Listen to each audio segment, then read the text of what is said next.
Freight electrification is complex. You're dealing with infrastructure constraints, operational risk, charging economics, and fleets that don't have the option to pause while technology matures. On this episode of Field Frequency, I'm joined by Sean Ackley and Josie-Dee Li from Einride to talk through how they're approaching that reality. Einride has an electric fleet, autonomous vehicles, energy infrastructure, and a digital ecosystem that ties it all together. This conversation isn't about vision statements. It's about Einride's freight economics, execution discipline, and what happens when electrification navigates real routes for real customers with real balance sheets. Let's get into it.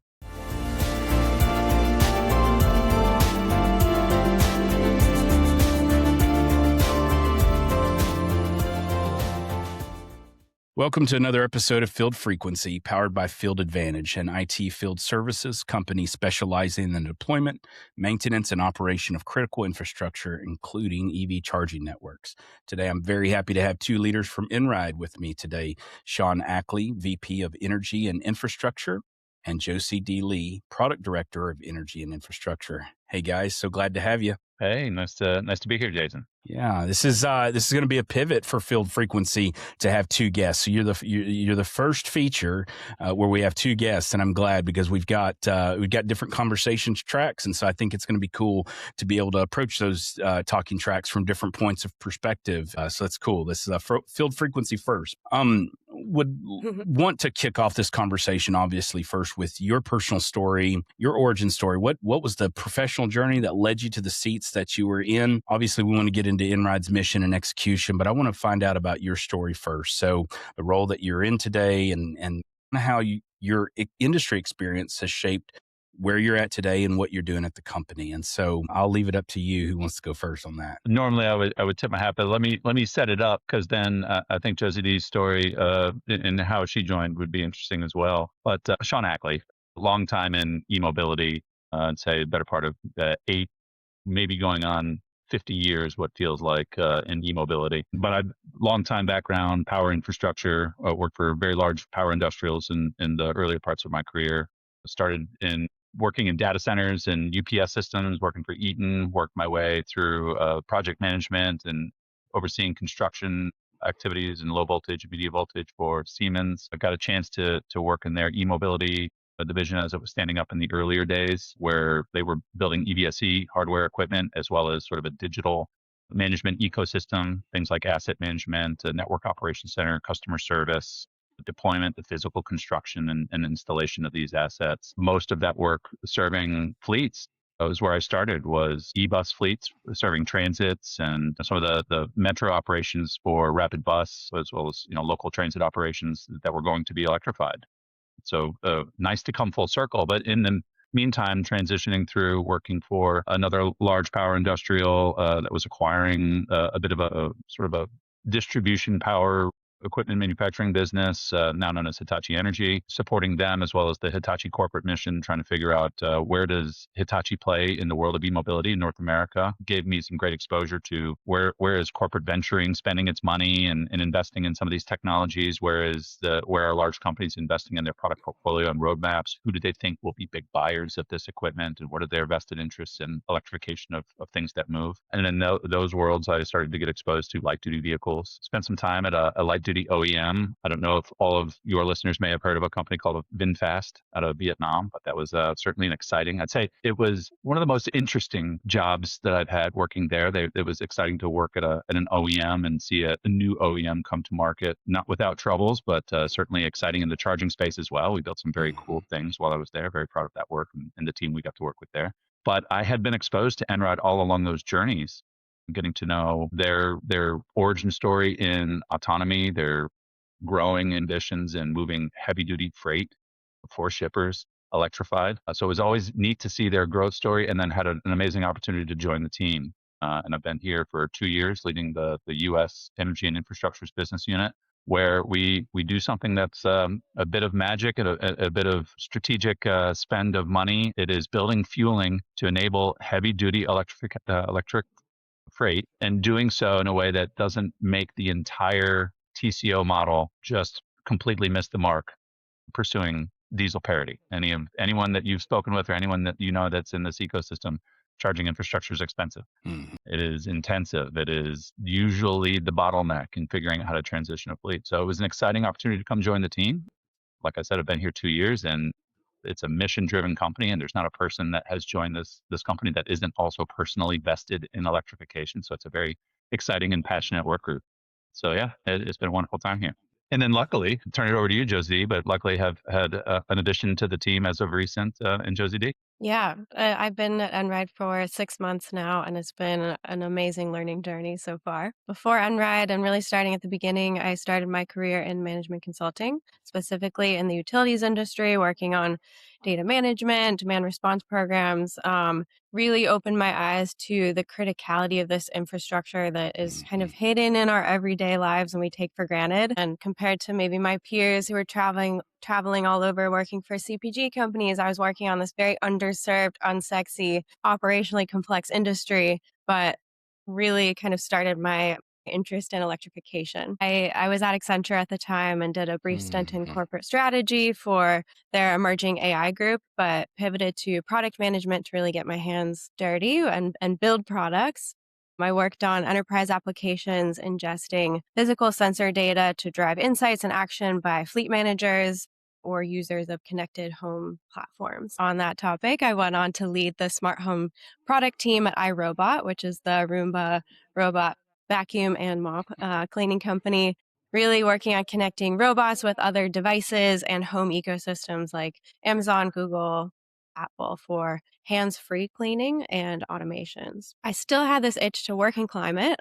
I wanted to get back to the energy space and really at the intersection of energy and mobility. Mhm. So always been interested in how goods and people move around the world and the climate impact of transportation and the percentage of emissions that comes from transportation was particularly compelling. Before I joined Enride to tackle the 10% of emissions that come from road freight, I got into the EV charging world at AmpUp, which is a mostly light duty vehicle focused level 2, but expanding into fast charging as well, a charging management software platform. I led 0 to 1 product launches for installer tools, revamped mobile driver app, although I don't think there should be so many EV charging apps out there. And then helped push AMP up into the fleet segment, specifically for on route payments and take home reimbursement solutions.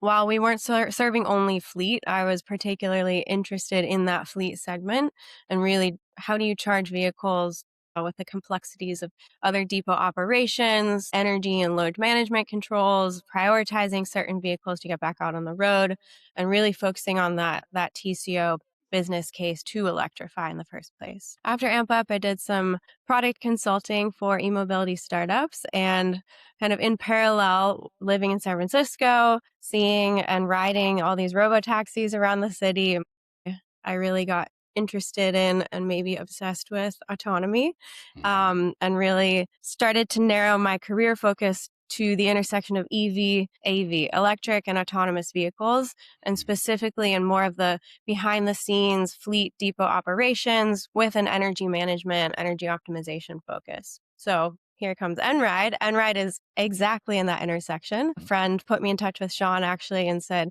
hey, you want to do EV, AV? Have you thought about working in trucks? And the freight space is new to me, but learning so much every day. And I think that charging electric and autonomous trucks is probably the most interesting thing I could do. And especially with that planet lens of reducing global emissions and also the market opportunity. It's a $1 trillion market opportunity in the US when we're Wow. tackling that and those 10% of global emissions through decarbonizing freight with digital solutions, electric and autonomous. Yeah, and for those who maybe don't work in truck, I mean, being sold Mhm. on it, hey, you want to go work in truck? Like maybe you probably don't go, yeah, I've always wanted to work in truck. What does work in truck mean? So we're certainly excited that all of the things that Enride is doing here was an attractive proposition to join the organization. Glad to have Josie-Dee. But yeah, I mean, fully all of those things end to end are really what sort of differentiate what Enride does here. That it covers such a wide lens of the electrification industry, and it is truck. it is pretty cool. Yeah, well, thank you for sharing both of you sharing your backgrounds. It's important, as subject matter experts on field frequency. I think it always makes sense to hear the background and what led through that personal journey to where you're at, and the motivations and inspirations behind it. So I always like to call out for that. Josie, you had mentioned 10% of global emissions is attached to freight. Is that the number that you made mention of? Did I get that stat right? That's a big number, and so Einride's mission overall is, like you said, it's about that market and sustainability. Freight represents a massive slice of global emissions and operational costs. So, Sean, I'd like to pitch it over to you to walk us through how Einride's mission and its approach to sustainable freight addresses the climate aspect, the economic realities attached to it. Walk us through that. Sure. Yeah. I mean, we would definitely classify ourselves as a freight tech company, first and foremost. But the origin story of Einride would be in autonomy. If anyone is now Googling quickly, like, what is an Einride? Well, the first thing you might see might be our eBot. This our autonomous and cabless IP that was developed to move heavy freight A to B. Then, as the company continues to grow and has matured in each of the global markets that we participate in, there was a very obvious opportunity, but a gap that we thought we would close ourselves. And that was, there's still a need to have the human driver delivering freight over the road, and that we could continue to champion the electrification and decarbonization of freight with that additional modality.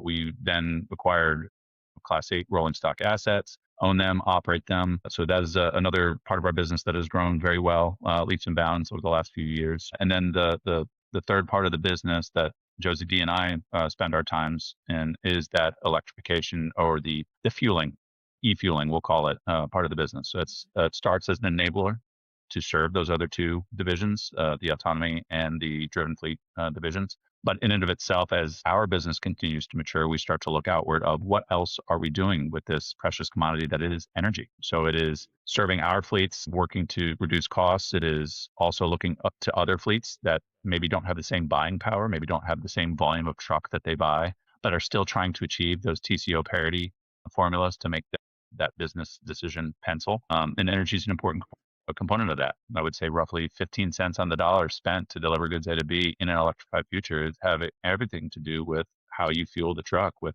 electrons. So the equipment procurement, the long-term maintenance, the serviceability, the land, if it's a known operator model, all of those things have to be amortized into delivering freight A to B. So I would say, remaining a freight tech company, we realized that to do all of those things, to bring all of those business ambitions together, the glue that brings it all together is our digital tech stack. And so we have a pretty strong portfolio of solutions that help manage picking the right lanes for shippers that could be electrified with the technologies we have today, deliver those goods A to B under the state of charge or the range of the truck that could achieve that diesel parity. And then where should we do fueling? Should it be behind the fence on customer premise? Should it be off site?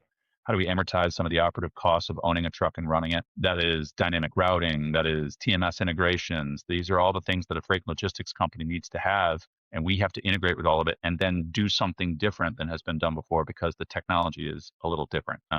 And so to sort of round out the mission here, it is to, as I said, be a freight tech company, but it is also to really be honest about pursuits in decarbonizing freight. We're mission backed. We're passionate about this, but also delivering against the goals that are so important to our shipper clients, and that is achieving diesel parity. So it is not just a green premium every time to make this decision. It is also a business decision to electrify the way you move goods. And so we have found great success in doing that. We've got a great series of shipper clients that we continue to serve that see this vision with us and see us succeed at our mission and help us continue to grow. And we're adding more every day. It's pretty exciting. You mentioned, the folks may be Googling Einride and may get a glimpse of the eBot. Obviously, that there's got to be a visceral reaction to the eBot and maybe even a reaction to, because like you said, all the components of electrification in fleet is one thing, and freight and all the components that kind of support that. Einride is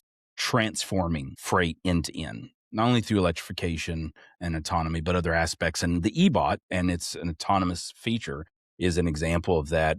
Is there a visceral reaction to the innovation that's adding a layer of complexity to prospective freight customers that look at that? Or maybe you want to define that definition of innovation and how it's used to speak to your customers and your prospective customers. Well, Josie, I have to, where I'm going to point towards, because we had a fun event where we brought an eBot out from a marketing exposure standpoint. There was a nice trade show. We got to bring it out and let folks see it, touch it, experience it. And you mentioned it's a visceral, it's an emotional reaction. Josie, like, got to take them through kind of the reactions you were getting from folks, because it was a fun activity. Like, what does this make you feel? Yeah, people kept coming up to me asking me, what is this? And it was the only truck on the floor. So it was much larger than anything else that anybody at the conference brought. Maybe that drove part of the reaction, but it was everything from cool. I got cool a lot. Cute. People think it was cute. I'm in that camp. Other people thought it was maybe more sinister or mysterious and all the adjectives in between that spectrum. But I think people think it's different, and it does look different than all the other trucks out there. The autonomous ones are mostly retrofitted. None of the autonomous trucks out there outside of Einrides are electric yet, although I hope that changes. But people found that aspect interesting. I think the weirdest part for people is that it doesn't have a place where a human sits. There's no cab. So people kept saying, can I open it? Can I see what's underneath? And it's like, there's nothing really to see there. Yeah. Well, there's a lot to see, but not a lot we could share, probably. Right? But I would say they're probably wanting to somehow get inside of it, and there's not a way to do that. It's not designed for that. There's not a cab for a driver, essentially, or it's interesting because you personify the things. You try to sort of put yourself in it, have a moment of empathy. Like, what is this thing going to do for me? What is it doing in industry? I don't have a person that's behind the wheel to talk to sort of see how I engage and how it lives around me. But I think quintessentially, it does invoke sort of an emotional response. But when we show what it does, it really, from a business standpoint, starts to show what it can do operationally, what it can do to alleviate the constraints around when you operate, how long you can operate, where it fits into the hybrid ecosystem it will live in that will still have driven fleets operating around an autonomous asset and moving in strides together. So I think it was interesting, certainly, to get the human feedback of what does it invoke emotionally. But when you really start to show like what it can demonstrate, we had a sort of we'll call it a demo that shows it in operations at one of our shipper client sites and what it's doing.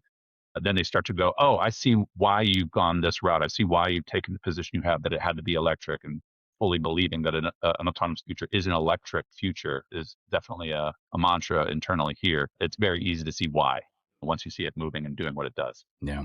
Well, I know there's always a lot of buzz. I've been in plenty of industry events where I've seen the eBot. May have remarked to you in the past, I've never really been within 5 to 10 feet of it because there's always such a buzz around the booth. When the eBot is there present, there's lots of activity and people crowding around, and I've just never made the intention to even get up close to it and walk around it. But it's cool looking units, and I'm sure it does draw people in. But I'm curious about the recharging of it. I don't know. I don't want to reveal any secret sauce, but is that wireless, or is there a plug-in recharge component to it? And if you can't say, totally fine. No, it's totally fine. It's plug-in. Today, we're constantly taking a look at as technologies in both dynamic and static wireless charging evolve. But we also have to keep in mind that this is the one area where we have some internal IP, right? We have to make sure that this thing is able to operate where we have permit to operate. So constantly changing and iterating is, making sure we're compliant with NHTSA. Submitting the current construction and BOM configuration of an asset can't be something that's constantly flipping, right? So that's right. We've got to figure out the right time and roadmaps to evaluate from a charging perspective where we cut in new technology. So right now, what we have is a plugin that's working just fine for us, and it gets us, that has us be able to leverage existing infrastructure we deploy for the driven fleet too. It doesn't mean we have to have some special use case for one versus the other. They can live in the same charging ecosystem together. Yeah, absolutely. Go ahead, Josie-Dee. You also have to think about where it's charging and where it's spending most of its time. When it's not on the road, it's at the loading dock, and thinking about adding a charging setup like a robotic arm or something that's interfering with goods being loaded and unloaded. So there's some space constraints, and we want to be able to charge it as in an optimized way as possible while other activities are taking place. Yeah. Like you said, Sean, there's so much that goes into the build of materials, all the way from that to where it's permitted to move around. And I don't think the public has really thought about all that goes into what it means to deploy an autonomous vehicle. I know I live in San Antonio, Texas. Waymo operates in the market just north of me in Austin, but clearly they're working towards operating here in San Antonio, because I'm seeing the cars both with a passenger and without a passenger, and they're just driving the same routes. It's like I can almost predict when I'm going to bump into a Waymo unit because I see it's running the same route, and it's mapping out where it can go in line with where it's permitted to go. But thanks for that insight on the eBot. Kind of moving beyond that into just, you mentioned digitization and the platform that Einride has, Sean. Looking at that electrification through the ecosystem, there is a whole suite of solutions that Einride is bringing. It goes beyond the eBot. There's charging. When you're talking to freight customers, there's charging to consider. There's software. Route optimization, I think, maybe as you were talking through some of that. How, with all of these parts and pieces, the freight, the operator, when you come to them with the solution, how do you walk through all of those value adds and have a conversation about each of those different unique needs they have? Sure. And I'll try and keep it high level, because I think the tactical response that Josie-Dee could expand on would be where most folks are really interested. But from a high level, I think you touched on a point. This is a lot of things, right? One of the ethoses I have or convictions I have is to not create this complex a la carte menu that you're constantly having to say to a client, like, you need 1 of these, 10 of that, 6 of these, and then make sure you staff this and you hire that, and your person who is doing facilities now has to think about this asset. No, we really kind of want to deliver this as a buy from Einride the way you buy shipping services currently. And as you're ready to mature and grow into wanting to take some ownership, there are great tools we're assembling to be able to deliver that for you. So to turn some control, to turn over some, not just control, but auditability and accountability, to make sure that you have the entitlements from us to make sure we deliver things like service readiness, ready to roll truck, in-time delivery, and it has everything to do with fuel. But you're not bound by having to figure out how to build this ecosystem yourself. We have all the tools necessary. The other thing that I'm really cognizant of with all the tools that are out there, we could be completely vertically integrated as the shipper partner.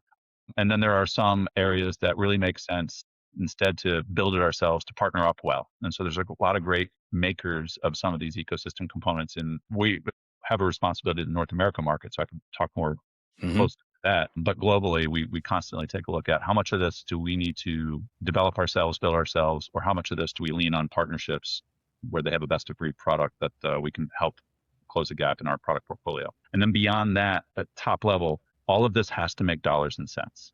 So when we start to think about the business of just fuel delivery, if we were a pure play CPO, like we were building charging stations and we were a retailer of energy, the more stuff you stack on and tack on that you think about reduces your cost to operate, still gets baked into what you offer in a price out to the market. And again, as a pure play CPO, you would say, well, that all gets baked into the rack rate or your kilowatt hour rate. So if there's too much stuff that doesn't generate value, and it does maybe do some great things in optimizing your operations and reducing your cost overhead because you're efficient with having really smart tools and generating great data points, but it doesn't create value. It's a tough thing to say we can build all of this stuff and grab everything, one of everything, and be able to offer that. So we have to be pretty tailored in what we build as a charging fueling provider, both to our fleets, and then as Josie-Dee maybe expands on, like where we might look to be a service provider externally to Einride, not just a consumer of our own electric fuels. So yeah, I mean, the digital ecosystem can include things like CMS, and we can talk about the outward facing protocols that talk to cloud systems, but we want to make sure that we have the right size for our deployment and then not overburdening the ability to deliver freight A to B at diesel parity because we've got too much stuff. Yeah. And not only that, it's got to be, well, maybe I'm looking at this short-sightedly, but I just know, the first 15 years of my career was spent in fleet operations. And it kind of culminated with me as a fleet manager and leading a couple, pretty big operations and multiple fueling sites, a large fleet. And I remember around 2003, 4, 5, something around that time, maybe a little before that, the shift from diesel to CNG was big in the space that I was operating in as a fleet. And we started looking at CNG, and it was just the conversion aspect from diesel or gas powered vehicles to CNG. And then the infrastructure alone, that was a lot to take in because it was a reformatting of our entire kind of operation and ecosystem. And so when we realized different type of fuel, different type of software, different type of preventative maintenance schedule on the fleet, all these little aspects that were direct and indirect costs and operational burdens, it got somewhere good. But as an operator, I was like kind of trying not to get overwhelmed because I was trying to keep things also moving, keep the day to day going and where we're at. If you got an ESG mandate from the powers that be up top, you're going to solve problems, and there are great tools to go solve some problems. But if the mission was purely like, we have an ESG target, we want to reduce emissions, but also we don't want to pay a premium to move the goods to be. So then you kind of say to yourself, well, how lean can I be, but still deliver against that goal? And when we think about fueling and building chargers, I usually say there's roughly 4 main categories of what goes into the cost surrounding delivering fuel, and that is the land, whether you have an easement or long-term lease or you have to acquire a parcel. There's the charging hardware and all the make-ready, the physical assets, the site improvements you do to build the infrastructure. There's the long-term operation and maintenance and serviceability. And then there is like this category that includes things like your go-to-market, I hesitate, like this isn't describing a SaaS play, but it is like, how do I then deliver fuel in a way that the market's ready to receive it? And all of those 4 categories can be capitally intensive, depending on how much of that you say, I've got to buy and own and operate, or do I invite in a partner? And then when you add all that up and you sort of amortize it around baking all those costs into delivering the kilowatt hour, the thing that we really hold on to is that it can't exceed what we would say is a TCO parity for the fuel component. We look at TCO parity, of course, all in. So when a shipper says, I'm going to go out and bid out an opportunity for a lane where we want to participate in that bid, I want dollars per mile or dollars per load, or that's the unit economics around how they make decisions on picking a third-party shipper to deliver goods A to B. And fuel is probably buried in there somewhere in that model. But for us, so then my internal client being Einride, I've got to figure out how to make sure that the cost associated traditionally with diesel fuel to deliver that lane, diesel being our competitor, the kilowatt hours have to be delivered on diesel parity. I don't get to hide and obfuscate, overspend and all this excess capital we have to spend to build infrastructure. I don't get to hide it in the truck, because guess what? The truck also has to figure out how to sort of amortize its costs of operating a truck that has been, at least historically, more expensive and has to run longer more often to be able to be on diesel parity. So we're all internally sort of figuring out our pieces on TCO parity. Again, those 4 components that go into being able to deliver fuel, we have to figure out how to mash them together and be just right size to deliver against that diesel parity. So to that end, I guess I can ask you, fleets can realistically achieve TCO parity in your solution alongside diesel? That is possible? We've proven that to be true. And this goes beyond the marketing jargon I might narrate here. Please go out. There's a nice report that we published on our website where we reference an optimization where, even more interesting, a fleet not just of electric trucks delivering goods A to B, it was mixed in with diesel trucks, even more efficient than just running a pure electric play. Was an interesting report that we published. I encourage the team to go out to the website, or anyone listening that's interested, go read that report. What's the name of that report? Oh gosh, I could go and Google it for you and make sure that you have a link that you can put into the no worries website for sure. I will happily share that to you. I just don't have the top of my head.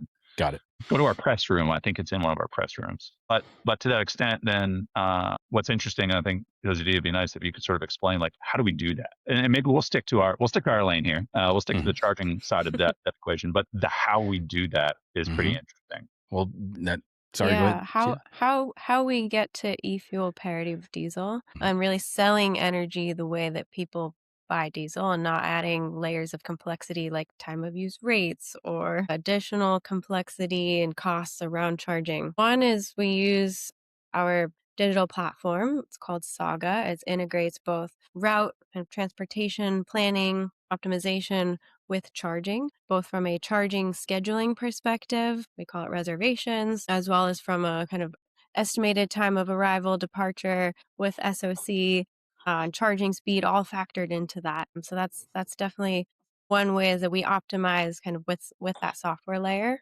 and don't view charging as separate.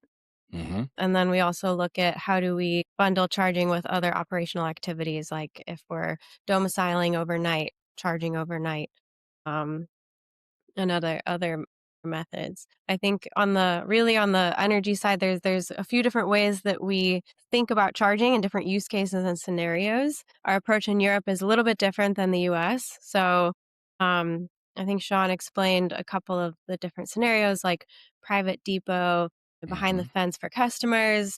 That's similar in both Europe and the US. And I'll talk a little bit more about what that means from a charging management perspective. We work with a network of third-party charging partners that are really purpose building medium heavy duty depots. I can explain more about how we access that and digitally integrate. In Europe, though, we do have a network of Einride hosted smart charging stations, which are open to truck fleets that we work with, our customers, kind of in the meantime, the general public as well, to increase utilization. Reservations and making sure you have a spot at that charging station, whether it's Einride's or somebody else's, making sure that lane is the right size, has a cable that's long enough to fit in the port, whether it's on the driver or the passenger side, many different considerations. And the way that trucks charge needs to consider all of those different parameters. That's different and more nuanced than just a passenger vehicle. So, Go ahead. go ahead. No, go ahead, Sean. Go ahead.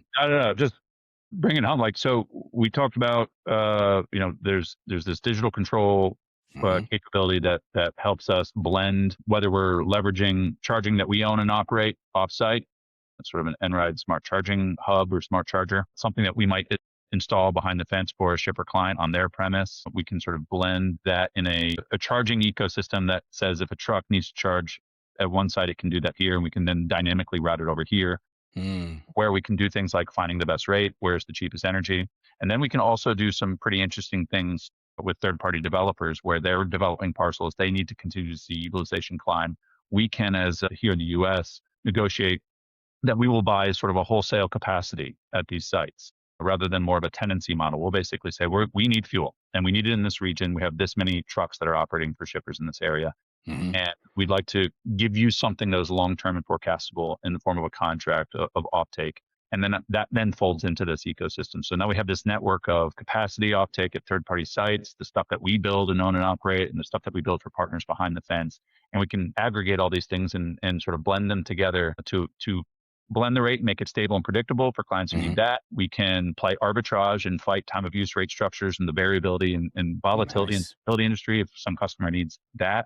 But we can also play that arbitrage for ourselves and sort of move the pieces around to do the puts and takes on where we can make the profit we need on a resale of an electron off the charger. And then the next thing that is really interesting, I think, is probably the most novel thing that we're pursuing here in the U.S. region, and we're certainly exploring variants of this globally. But energy in of itself as the commodity here, when we deploy something like on-site storage or on-site generation of power, Mm-hmm. certain markets, meaning the U.S. is not this homogeneous electrical utility grid, right? There's different markets, different RTOs, and now with a nascent sort of aggregator and DSO market model opening up at distribution. If we deploy these assets in certain markets, we can start to monetize the utilization we don't need, Mm-hmm. retail. The electrons we don't need to draw off the grid, and if we have stored some at an advantage rate, or we generated some leaner than we might have bought off the grid, we can then offer it back to the market.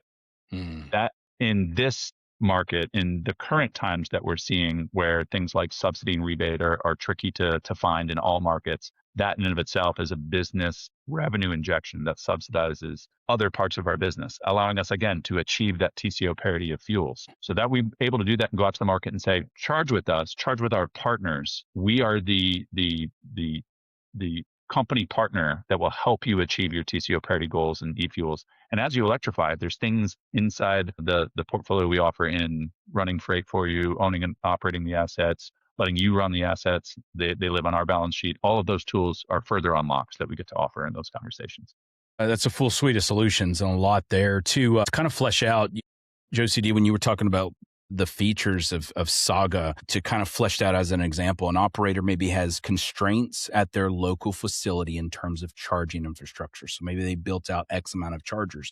But for whatever reason, the route profile of a vehicle, it could possibly go beyond its range and not be dependent on its local depot there, because Saga will pull in maybe those third-party charging hubs and will optimize the route. So taking it probably outside of its comfort zone versus having to depend on local charging. And so that's what I was hearing. And did I hear that correctly from charging use cases within your solutions? Absolutely. Just because a customer has charging at their depot, behind the fence, at their warehouse, next to it, doesn't mean that that's the only place that truck charges. As trucks, batteries get bigger, ranges get longer, increasingly we'll see more on the go charging. The charging won't be limited to a single shift on one charge that has to go back to the point of origin to charge again. So that this is why we're building this network of and access to a larger network at a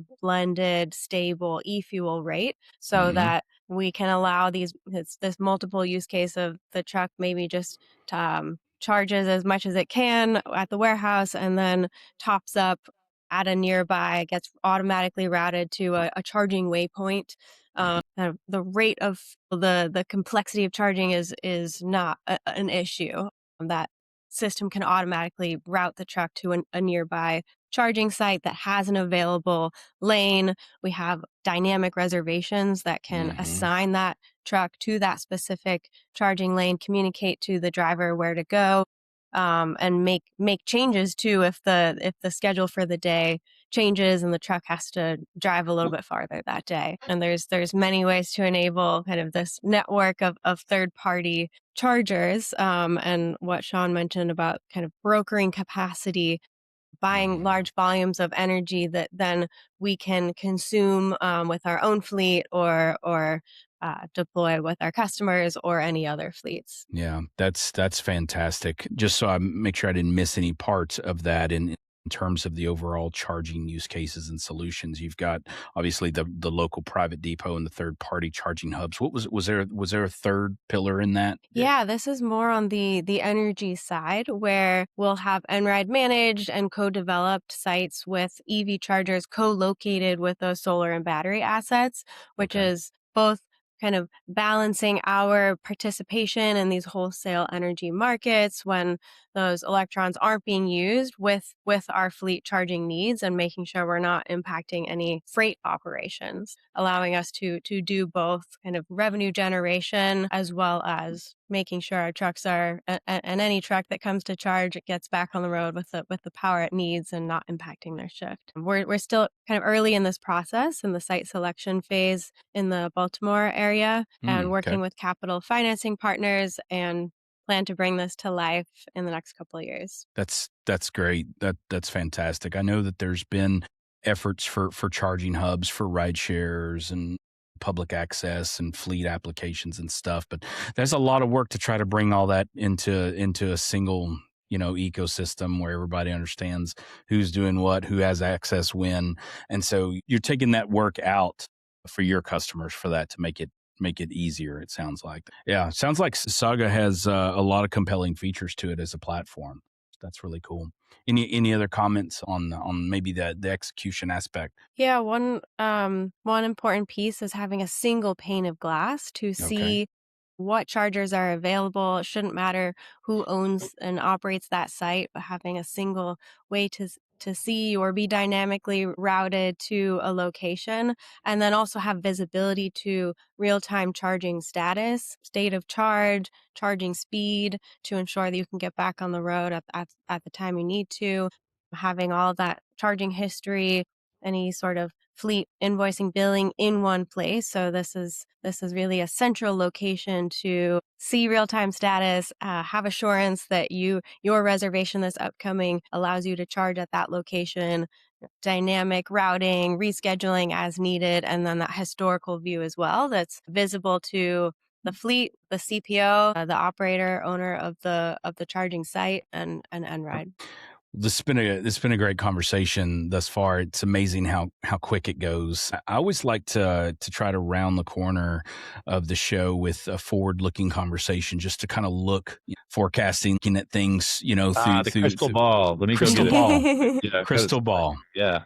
Yeah, it works, right? It's 100%. Okay, good. It Now, works every time. Something like that, right? this industry, electrification, and really the freight industry is an example of something that's slow to change, slow to innovation, slow to adopt. It's kind of been a machine that's been moving forward, and I imagine companies like Einride are a disruptor and an innovator. So, what within that vein of thought, as you're trying to shift the freight industry into looking at things and doing things different, what do you see as maybe the biggest levers that accelerate the shift to e-fuels and autonomous freight at scale? Yeah, I think for us, I mentioned it earlier, but to get anyone in your corner today, in our observations of the state of the industry domestically here in the US, let alone with things like federal policy and anyone who might say there's headwinds in electrification transition of fleets, the easiest way to sort of shut down any concerns around business viability is to continue to offer in a way that the current industry wants to consume. So repression examples would be in the way that they want to bid out and the way they want to pay for freight movement shouldn't have to be different just because it's electrified. And so we'll start there in this time, trying to make sure that what we offer is consumable in that way as best we can make it not their problem to solve. And then as we look into maybe the crystal ball and look outward, that I truly do think that the big shippers of the world that are global are having to face these issues because of global mandates, regardless of what might be happening in individual regions. So they do sort of say, well, if I'm doing it here, I will continue to do it elsewhere. So I get scales of efficiency. I'm going to continue to drive that. And that would be true in any market, including the US here. We're going to see that growth. Then other shippers that look to those larger shippers, well, what are you doing and why? If we can continue to show when we worked with some of these shippers here, we were able to achieve that TCO parity. Here's the tools we had at our disposal. You have access to the same tools working with Einride to make those same choices for yourself, deliver against those goals, build that trust and scale our business around leading with the shippers that have seen the proof in what we deliver. Then on top of that, as the industry starts to evolve and see a transition towards electrification, you will find that the shippers at every level start to think to themselves, well, I should know more. I should learn more. I should make sure that I have charging experts on my staff, that my facilities teams and the operators of warehouses and DCs and all these distribution nodes should understand that electrical upfit, when does that occur in my schedule and when can I best leverage that to make sure I have ample capacity for charging and I'm not digging in the ground later again at twice the cost. They're going to start thinking about these things ahead of time because they've seen successes in these other shipper experiences that we have championed as Einride. I think that will continue to be at a pace that sort of meets the market, and we will continue to grow as a business in the short term that way. Long term, again, my crystal ball's fidelity starts to break down after about a couple of years, but I do see that this is something that is, as long as the business pencils, it's a viable business, it's inevitable. Autonomous or not, the electrification of heavy freight continues to grow. From Josie- the vehicle OEM side too, we're starting to see more innovation in the battery size, longer ranges. Very excited for the introduction of a new modality with MCS charging. These are the Tesla trucks that are supposedly coming this year. We're excited to take delivery of some of these trucks, and I think this will also push the industry. The more electric trucks you see on the road, the more you say, why am I not doing that?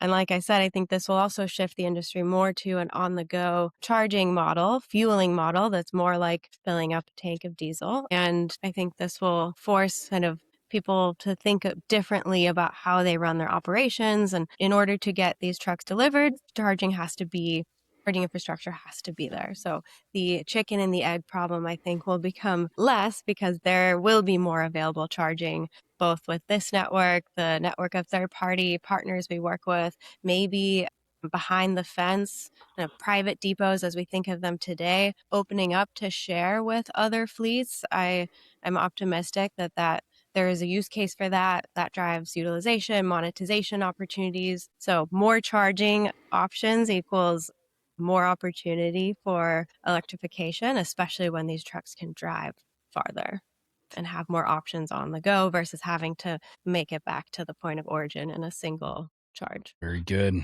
Well, this has been a great conversation, learning about Einride, its solutions, and what it's doing to reshape the freight industry. Appreciate you guys coming on. I'd like you to share with the audience so that way they can know how to reach out to connect with you. If you could share what the best method to do that is and where they can go to learn more about Einride. Sure. The easy one by email would be info@einride.tech, and that's EINRIDE for anyone who's listening, .tech, TECH.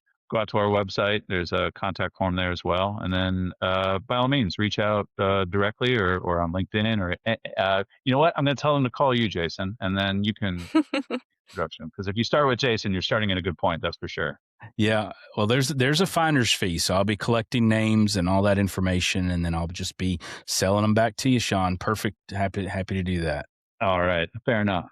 Yeah. Josie-Dee, are you active on LinkedIn? Visible there? Yes, LinkedIn's probably the best way. I try to share my observations and insights on the transition to electric and autonomous mobility. And sometimes it's about other forms of autonomy and electric vehicles, but really excited to write more, share more insights specifically about the freight space, because I think it's a really fascinating area that not many people know about. But hopefully you learned a little bit by listening today. No, I did. I appreciate you both coming on today. Thank you for joining Field Frequency. Absolutely. Appreciate the invite. Thank you so much. This episode was produced and edited by the team at Autozy.